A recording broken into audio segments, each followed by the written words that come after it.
Jonathan Destin, décédé ce 20 août 2022 à 27 ans, avait multiplié les interventions pour briser le calvaire des enfants harcelés qui n'osent pas parler. Ainsi, il s'était rendu sur le plateau de la chaîne de télé locale des Hauts-de-France WEO en 2018 pour revenir sur son parcours. Ça a commencé en spell M2-bas à l'âge de 10 ans, par des petites brimades, des petites insultes. En 6e, CIST allait de plus en plus fort. Des coups de compas dans le dos, une claque dans la tête dès que j'allais chez le coiffeur. Des bagarres en récréation.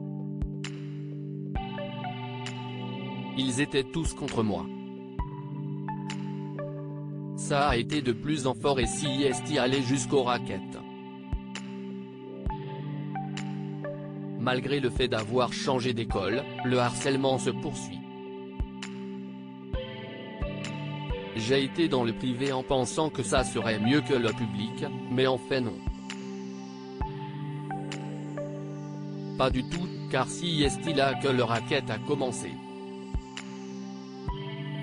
S'enfermant dans son silence, n'obtenant pas l'aide qu'il aurait pu attendre de la part de l'encadrement scolaire, Jonathan Destin s'enfonce et va accomplir ce geste fou. Le jour où je me suis immolé par le feu, j'ai tout de suite regretté mon geste, quand j'ai senti la douleur et quand j'ai senti que je pouvais mourir. J'ai pensé à ma famille. Il se souvient de la souffrance qu'il s'est infligée, ça a fait très mal, la douleur était de plus en plus forte. CIST alors qu'il songe à vivre, survivre. Après ce drame auquel il a survécu après 3 mois de coma artificiel et une vingtaine d'interventions, Jonathan Destin s'est mobilisé pour sensibiliser l'opinion sur le harcèlement scolaire. Il a écrit un livre, Condamné à me tuer, édition EXO, qui a été adapté en fiction pour TF1, Le jour où j'ai brûlé mon cœur. Son objectif, parler, rien que parler. Car CIST ce qu'il n'a pas pu faire et qui aurait pu le sauver. Le harcèlement est puni par la loi, les personnels scolaires sont mieux formés, le sujet est régulièrement abordé et des plateformes d'écoute sont désormais mises en place.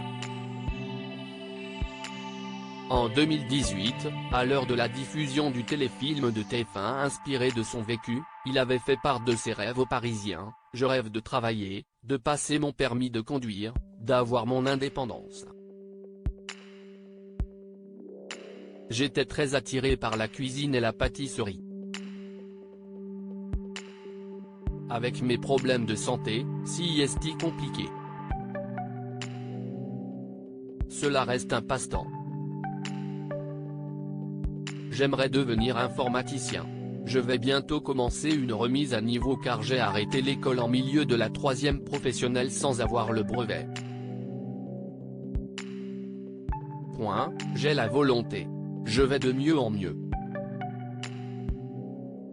Le jeune homme a vécu 10 années à se reconstruire après le pire, et laisse comme empreinte l'envie de se dépasser et d'aider les autres.